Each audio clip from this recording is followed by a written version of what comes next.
What is going on, guys? CEO of One back with another video for you here today, showing you more of this good pebble substrate, this concrete here. You guys have appreciated this one a lot, it seems like. So this is an old, I guess, decking people used to install rather than concrete or wood. This was like a pebble stone. It looks really good when it's clean, guys. This was probably 60s, 70s, maybe somewhere right in that range. They were probably still pouring a few of these in the 80s, but it's just you don't see them building with this particular material anymore. But it is such a fun one to clean because it does clean up well. Most people are like, hey, I don't want to have to redo the whole pool deck area. The driveway's made of this stone and I don't want to rip up the entire driveway. Can you clean this? And the truth is, you can clean this. It cleans up great. What you got to do though, guys, is make sure you blow it off first because it's going to be covered in pebbles that have broken loose from the surface, and you don't want pebbles bouncing around in your surface cleaner. We talked about this a little in the last video. That's just a big no-no. Anything that's on the driveway or whatever you're cleaning, definitely don't let it bounce around under the surface cleaner. Spray it off, hose it off, blast it off with the air cannon or something like that. It's always the best bet. On this particular one, we had pre-treated this one with like 3% sodium hypochlorite, so I knew it was just going to blast it away real quick. Took a second and blew most of it off. Still a little bit of pine straw, but that won't hurt anything.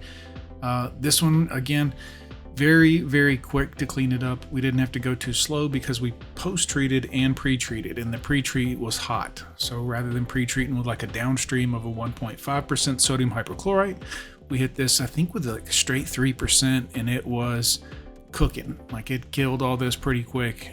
You could really smell it, which is always good. But you could tell it was cleaning and killing pretty easily. The surface cleaner made short work of getting the rest of it off, which is always a lot of fun. We had done a lot of work at this house, pool deck and many other things.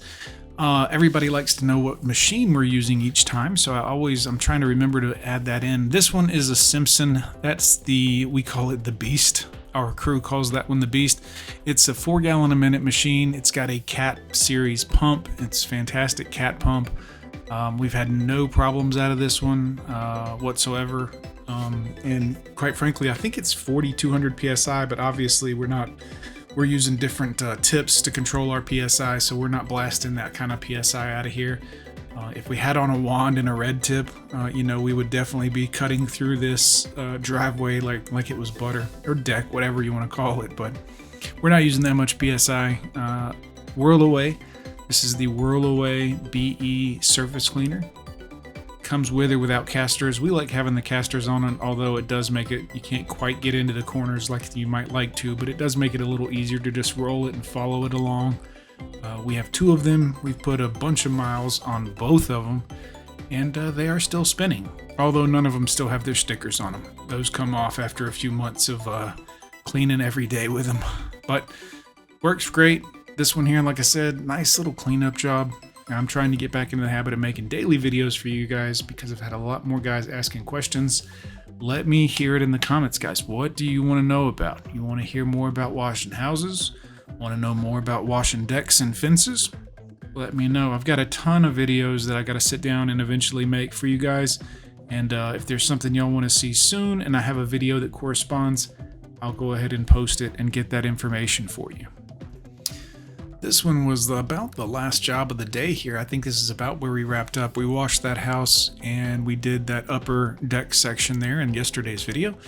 And we did the pool deck, which I don't think I've posted the video for the pool deck, but maybe I'll post it tomorrow. So I was about done at this point. We'd been up on the ladder a little bit and just getting tired, but I did blast this off. This thing looked really, really good when it was cleaned off, and customer was super happy, which you always want the happy customer no matter what. Always better to have a happy customer than one that has beef with you or an argument. Those do not share your information with friends and family. So always remember, word of mouth is the best for marketing. If you're really building a pressure washer business, you can't have the mindset of the chuck in a truck forever. You have to look at it as a business. You don't want to just wash somebody's driveway or house this year. You want to wash their house and driveway for the next 10 years, maybe every 2 years, but return business is what it's about, guys. It's hard to find customers. You got to do a lot of marketing. You got to do a lot of legwork. But if you can stay in business the first 3 to 5 years, you're going to start having returning business. I had 2 customers today that are returning customers that I went back out, looked at different projects for their house that they wanted cleaned up. We're going to get those jobs. We've already done business with these guys and they're happy with us. So there's something to be said for that. Make sure you're treating people right. Make sure you're going the extra step. If there's a little thing that you can clean that's an extra 2 or 3 square feet and it's not going to be a big deal for you, go ahead and clean it up. Sometimes I do that with paver stones just to make sure they're nice and clean. It really matters to the customers. And if you want to continue to have easy business, i.e. business that you didn't have to chase down and advertise to and they just keep coming back every year, that's the best way to grow your business. That will start to compound over time and you will find more and more new customers on top of those returning customers. That's when you get into the big money. You might be like, John, I'm doing 1 job a day and those average job tickets are $500 and we split it 2 ways or something. And I want to make more money. Well, keep going, because when you can get to having 2 and 3 jobs scheduled in a day, that's where the big money comes in, guys.